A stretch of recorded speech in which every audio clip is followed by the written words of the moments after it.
Hey, what's up, guys? It's your boy Matt here, and we back with another episode of Matter of Fact MMA.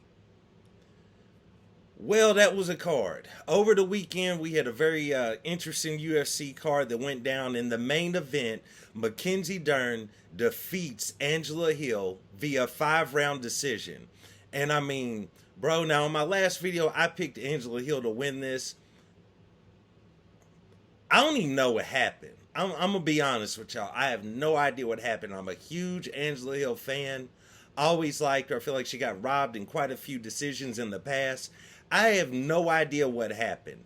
That fight started with Angela Hill somewhat charging forward, and Mackenzie Dern fires off some rounds at her. She fires off a few hands at her. You know what I'm saying? And for whatever reason, Angela Hill backs her up against the cage and initiates grappling. At that point, I was done with the fight. Like, I was like, well, what do you want me to do? I mean, you know what I'm saying? I have no idea. I'm sure that wasn't her. I doubt that was her game plan. I really don't know what happened. I mean, Mackenzie Dern did fire off some straight shots at her quickly as soon as the first round started. So I don't know, maybe something shocked her. I didn't see her get rocked. I don't know what happened.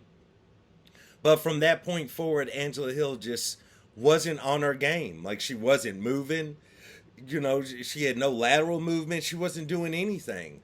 And I did not understand it. I was perplexed. Tremendous word for a dude from Louisville, Kentucky. I had no idea what was going on watching that. So, Mackenzie Dern went out there and she handled her business. You know what I'm saying? She handled the business. She went out there, did her thing. Whatever her ex-husband did to her to piss her off that much, she went out there and she handled Angela Hill. She, it was on them training camps where she must have put a picture of his face on a speed bag and just had her way with it, and on a punching bag and had her way, because she was having her way with Angela Hill. I don't even know what to say. So that was how that went down. Mackenzie Dern goes out there, defeats Angela Hill in the main event, and makes a call for Rose Namajunas. Now, I don't know what Thug Rose is doing, but Mackenzie Dern went out there and called her out. I think a few people have called Rose out. We've yet to really hear back from Rose.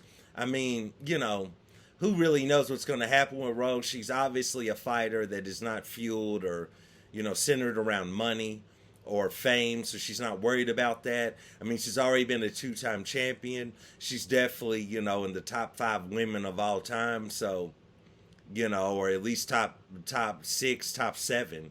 So I don't know what we're going to see from Rose. I'm not sure she's going to come back and fight. I can't imagine that she's retired, but I don't know what we're going to see out of her. But nevertheless, Mackenzie Dern goes out there, gets the win, makes a call for Rose Namajunas. So we'll see how all that plays out. Moving on.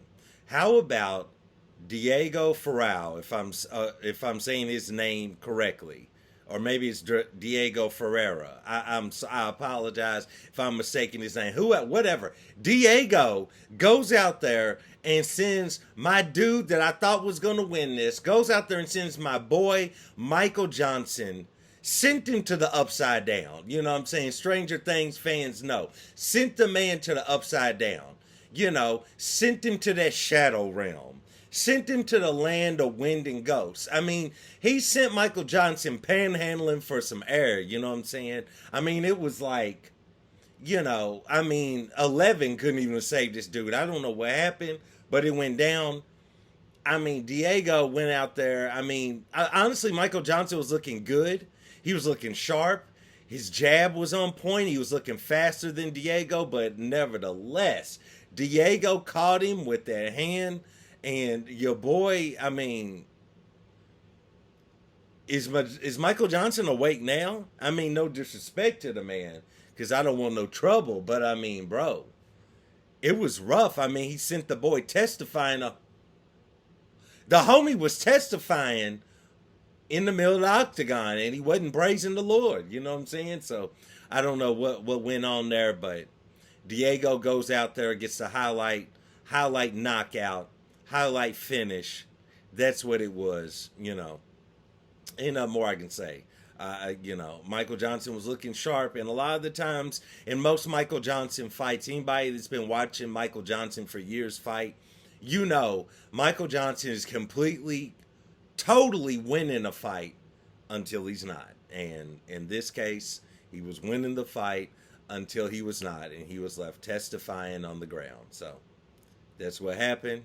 I don't know. Hopefully, someone can dig him up, but that was it for him. So, I don't know. I don't know.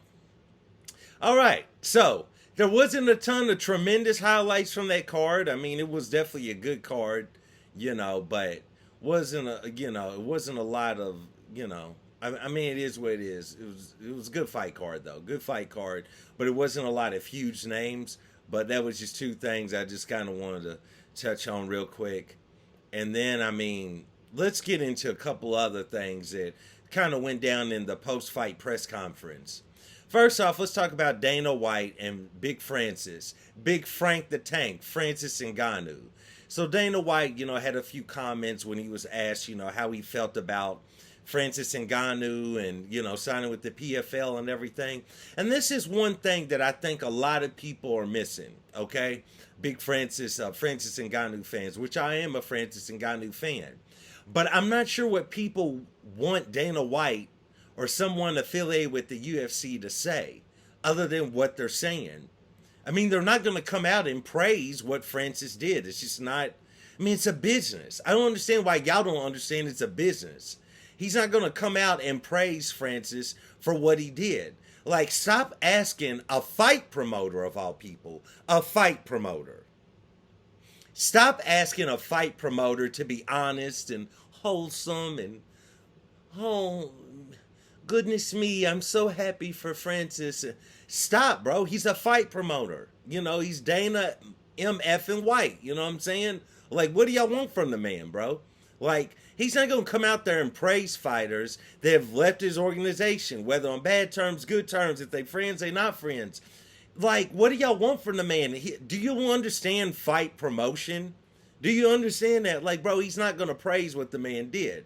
So, Dana kind of basically says, which is the glaring item in this endeavor of Francis Ngannou, who's he going to fight?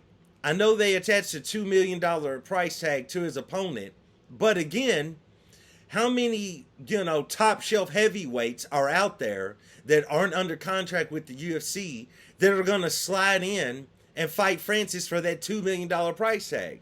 I mean, at the end of the day, like, I mean, what Verdum's going to slide in there and fight him? Okay, so Verdum is a name, but I mean, where is Verdum at other than somewhere, getting saucy, while he's not with USADA? You know what I'm saying? If you've seen the photos, you know what I'm talking about. Okay, so what? You gonna sign Verdum to go in there and fight Big Francis? I mean, here's the reality. And I think, this is one thing that a lot of us Francis fans are missing. I'm not, but a lot of the other Francis and Ngannou fans are missing. Bro, number one with the PFL, who is he gonna fight? Even if he doesn't fight someone that's already with the organization, I know you put the $2 million price tag on there, but who are y'all gonna find that's gonna come in and really do something against Francis, or really, put up a top pay-per-view number against Francis? That's not with the UFC. I mean, they're not really out there. Go ahead, look at Bellator. Let's just assume that Bellator is gonna release a guy at the top that you believe is gonna come in and fight Big Francis. Name him. Who's even in Bellator's heavyweight division? I mean, let's say they got rid of Ryan Bader. Are you really trying to clamor in to see Ryan Bader step in there and get sent to the land of wind and ghosts against Francis Ngannou? No, you're not. No, you're not. Quit fronting, bro. I know it's a positive story. He's taking his future in his own hands. He didn't want to be, a slave, so to speak, to the UFC. I get it, bro. But at the end of the day, man, who's he gonna fight, bro?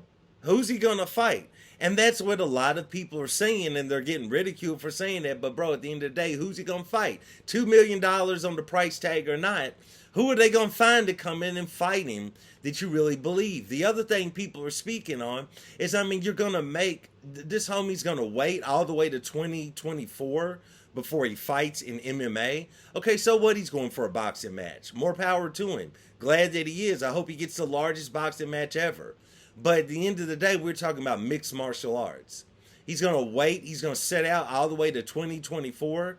I mean, you know, training for a boxing match and training for an MMA match or fight, I should say. I mean, bro, it's two total different things. Total different things. So much wear and tear on the body. So many risks for injury when you're training for an MMA fight. I mean, it just is. There's just so much, from the grappling to the wrestling to the cardio to the hands to the grappling against the cage to the submission defense. You know, it's just so much wear and tear on the body. So I'm saying again, you know, Francis has already been out for almost 2 years, so to speak. I mean, close to it has to be. He's already had a major surgery on his knee. I mean, at the end of the day, man, you know, so what Dana White's saying, I mean, y'all gonna, he's setting out to 2024. I mean, what is the PFL paying for? And again, I was happy that Francis got this deal, and, you know, he did what he wanted to do, because I think that's what it really meant. What the whole entire thing, what meant the most to Francis was not to be controlled and to take his own destiny in his own hands and to do what he wanted to do. So he is doing what he wanted to do. But at the end of the day, you have to understand, we see that Francis is doing what he wanted to do. But what is he really doing? You need to think about that. So, you know, nevertheless, I saw Francis shot back with a few comments back at Dana White after all of this hit the airwaves, the MMA sphere, so to speak. But I mean, you know, shout out to Francis Ngannou, but Francis, I wouldn't even listen to Dana. I mean, it is what it is. What do you expect him to say? He's not gonna congratulate you.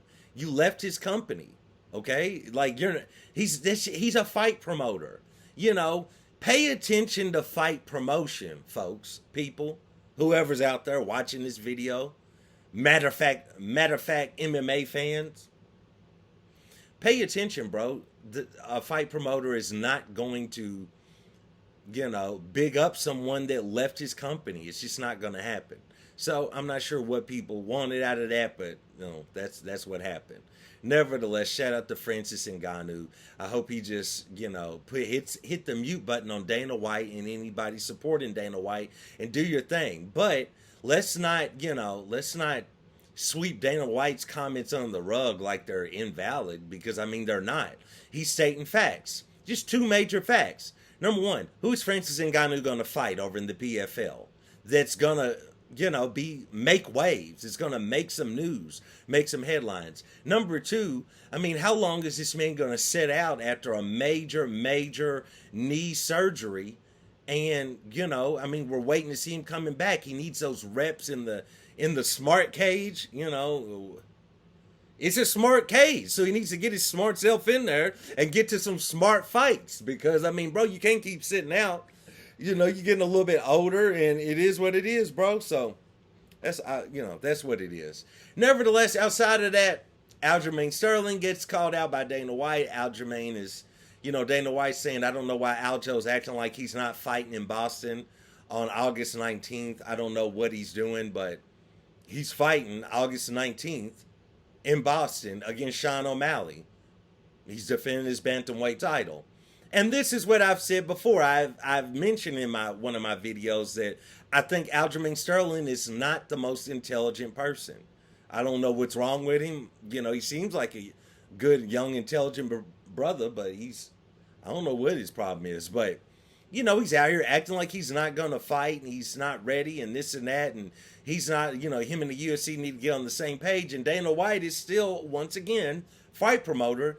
He's saying, bro, what are you talking about? You know, you're fighting August 19th in Boston. Hope to see you there, because you're scheduled to fight. I don't know what Aljo's talking about. I don't know what's going on. And then, you know, Aljo is, going at Sean O'Malley trying to act tough. Like, well, if you really about that life, you really built like that, let's step in the octagon on July 9th or whatever date he threw at Sean O'Malley, trying to put it back in his own corner. Like, I control everything. I'm going to call for this fight. If you're really about that life, Sean, come fight me in July. And Sean O'Malley gave him the best shutdown you could possibly give anyone. I mean, and I'm not even a big Sean O'Malley fan, honestly. I don't really like his personality. I can't really stand him. I respect him as a fighter, but I don't really like the guy. But, I mean, Sean O'Malley just comes back and he's like, I'm not. Like, bro, no, if you want to try to challenge me, I'm not about that life. I'm not. So there you go. You won that. I'm not about that life. I see you August 19th. Now what you going to do, Aljo? I mean, that's why I'm saying the man is slow. I've been saying Aljamain Sterling is not bright. I mean, at the end of the day, he's slow, bruh. How you going to come at Sean O'Malley trying to get him to fight a much earlier date? You're supposed to be the one with injuries and issues, and you wanted to take more time off. So then you offer up a fight that's a lot sooner, and then Sean O'Malley's like, I'm not about that life. I'm not built like you. I can't do it. So I'll see you August 19th. And now Aljo's sitting there looking stupid again. So nevertheless, when it's all said and done, unless some proof of a major injury comes out and Aljo literally pulls out of that fight, I don't know what Aljo's doing. I have no idea. I still favor him to win that fight. I mean, I think he's going to go in there and make easy money off Sean O'Malley, but I really have no idea what he's doing. But if he calls this fight promotion, it's horrible, and he just needs to stop. So, I don't know. He's always been a weird guy. I mean, I don't know what else to say. He's just a strange guy. So, I don't know, man, but that's what it is. That was what it was. An interesting card. Michael Johnson got sent to the upside down world. I hope he returns. I'm not sure what happened to Angela Hill, but Mackenzie Dern goes out there, gets the big win, proves her ex-husband wrong. Shout out to her. And Dana White, says a few comments about Francis Ngannou, and apparently the entire world expected Dana White to send Francis a bottle of champagne and say happy trails. I don't know why. I mean, it's Dana White. Old power slap Dana White with the power hand. You know what I'm saying? He get right wish nobody will. Nevertheless, that's what that was, and Aljamain Sterling is still slow. So that kind of sums up what's going on in MMA right now at the moment. There's a few interesting interviews being done today by Ariel Helwani. So, maybe some news bites, little clickbait might come out of those interviews. We'll see. And, I don't know.